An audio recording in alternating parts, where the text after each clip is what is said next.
Hello and welcome back. I'm Soliman here, mortgage auditor and foreclosure accountant. I'm Soliman. You can reach me at 202-270-2641. If you have a document such as a payoff statement or perhaps a monthly statement you'd like me to review, no cost, send it to Secondary Trade Desk, just like it sounds, at gmail.com.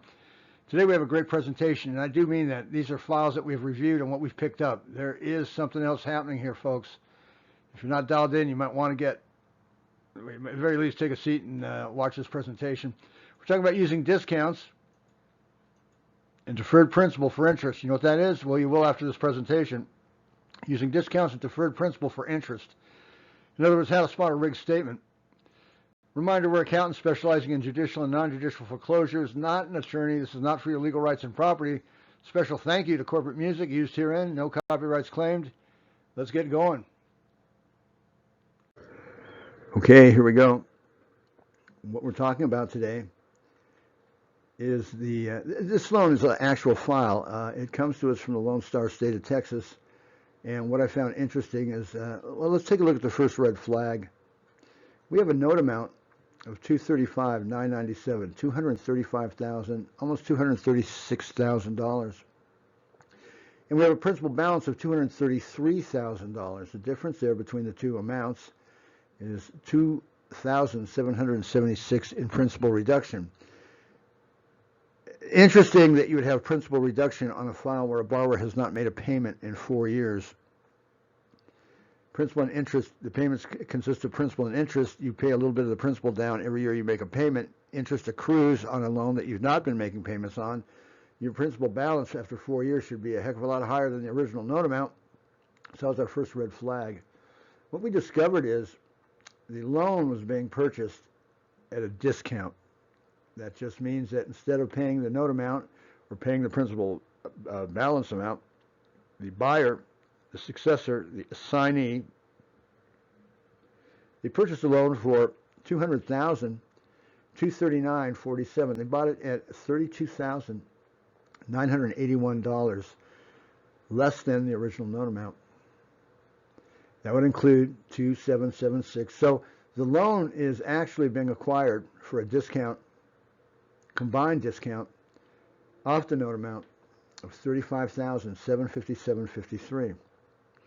Here's how the scheme works. You got a principal balance and a loan offered for sale for $233,220.47.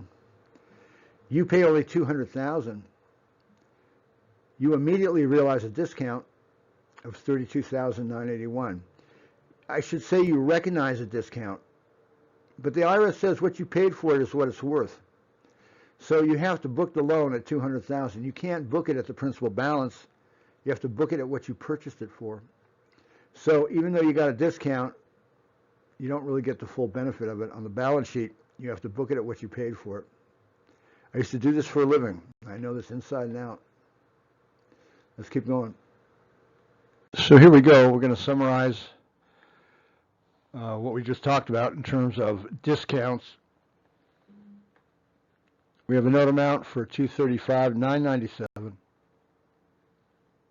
and the adjusted balance, the principal balance, I believe, outstanding is $233,220.47. That's not an adjusted balance. That's the actual outstanding principal balance.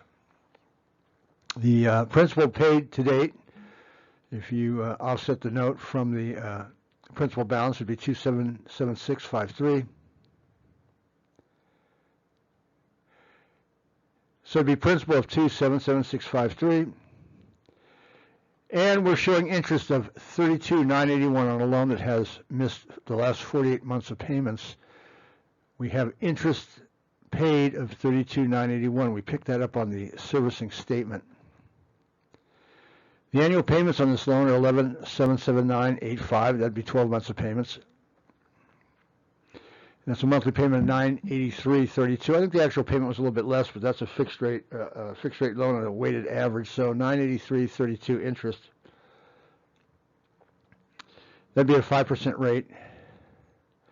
So if you divide, think about it, if you divide the annual payment into the interest showing paid on a loan that's not had a payment received since 4 years ago, it gave me a term of 2.8 years. In other words, 11 goes into 32 2.8 times. Using a per annum of 365.25, be consistent. You get a term of 1,020 days at 2.8 years, obviously, 2.8. For a loan that originated 5/1/20 and a loan that had a last payment due on 3/1/21, we have interest paid to date as of the cutoff date, calendar year end, 12/31/23. So, again, you got to ask yourself, why is the servicer showing interest paid to date and interest paid as of the last payment? I beg your pardon. On the 2023 statement, and yet they're still saying the borrower has missed the last 48 months of payments. My concern is it's not explainable unless you consider the fact that they're taking a discount off the outstanding principal balance and buying the loan at the amount $32,981 less, and then ramping it back up to take that as interest, which would be unethical and to some extent, I don't know, illegal, but that'd be something that would come under an IRS inquiry, and we tend to bring it there. And that they would show that paid to the consumer, which means he's going to get taxed on it. And they're realizing it, but at the same time showing him in default for the last 48 months. You see, it's not making sense. Now, I think this is the prize slide of the night. This was an audit that was taking me a little bit of time because there was such little information to work with. And wouldn't you believe it, that right there in front of us with a little bit of information was everything we needed. Take a look at this. Twisted pointer, please. There it is. Nope, hang on a second. There we go. We have a payoff figure good through December of last year. The loan is due for December 1st. Payment total current unpaid balance is $125,766.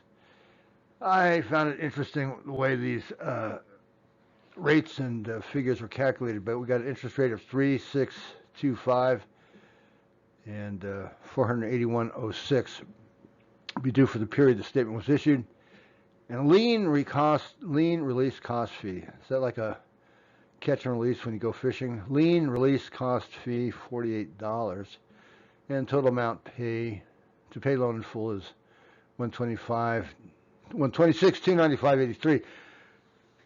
I'll fast forward this. Take a look at what we got. I took the factor 481.06, and I took 48 and multiplied them together, having nothing better to do, and look what we came up with, 23,090.88. I took a 5-year bond over 365 days. That'd be 5.06, 5-year bond.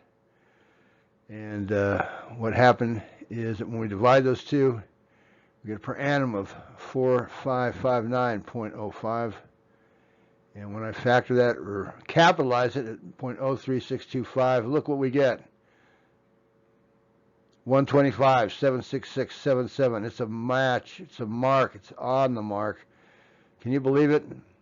They're taking that number and that number, multiplying it together for a 5-year bond, divided by 5, factor it or capitalize it by the 3,625, and it works out to be 125,766.77. That number is being created out of thin air, is what I'm trying to tell you. That number is coming to you out of straight thin air.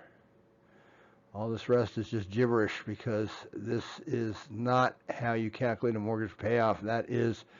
Is that a fraud? Again, I'm not going to say it's a fraud. I'm not an attorney, but I'll say it's unethical. It's very creative, and it's for purposes other than paying off a mortgage. I have a gut feeling. I think I know what it is, but I'll reserve that for now. How folks would ever be able to find this, I don't know. I feel sorry for you guys out there. But that also is why we are in business and what we do and what we provide. So let's wrap it up. So there's a couple things that I think would really help your case quite a bit that I can share with you. But if you're going to wing it on your own, one of the things I'd like to see you do is order a 4506 from the Department of Treasury Internal Revenue Service.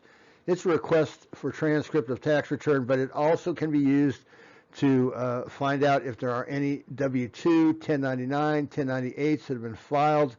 It will show any filings that have taken place before the sale. And of course, if you've been in foreclosure, it'll show, it went to sale, it'll show you anything that you may not have received, which is on file with the IRS. if I'm telling you, there is what we have is called the cancellation of debt by involuntary conversion, and they convert the loan into ordinary income that allows them to receive it back as rent from you as a tenant, and it's all evidenced by the 1099. It doesn't come until the very end or post foreclosure sale. How many poor folks have called me to say, you know what, you were right, Mr. Soliman, I got my 1099, I should have listened to you. Don't let that happen to you. Really, don't let it happen to you. Order a 4506 from the IRS, and it will show you any W-2 or 1099 information, 1099 or 1098 information that may have been issued that you're not aware of. And they do issue this before the sale. There's times where I've found that they will issue a 1099 prior to the sale. Make sure you check up on that, will you? And we're going to wrap it up. I can't tell you how much fun this was. And how serious it is. I don't know about fun, but a couple of things to remind you. Make sure you request a year-end servicing statement. If you don't get them every month, get the year-end servicing statement. Always get a payoff statement. Forward that to me, will you? A statement affirming, and we usually do a letter on your behalf, a statement affirming there is a nominee. I just want to know that they are going to admit there's a nominee, MERS. And a statement from the paying agent. That's not a servicer, it's a paying agent recognized and approved by the IRS to collect withholding taxes on that canceled debt. Once again, we're forensic auditors. We provide forensic auditing, general ledger analysis, expert testimony. If you're in a case, I'd love to testify in that case. Mortgage auditors, foreclosure accountants, M. Soliman, 202-270-2641. Secondary trade desk at gmail.com. Look forward to talking to you. Take care.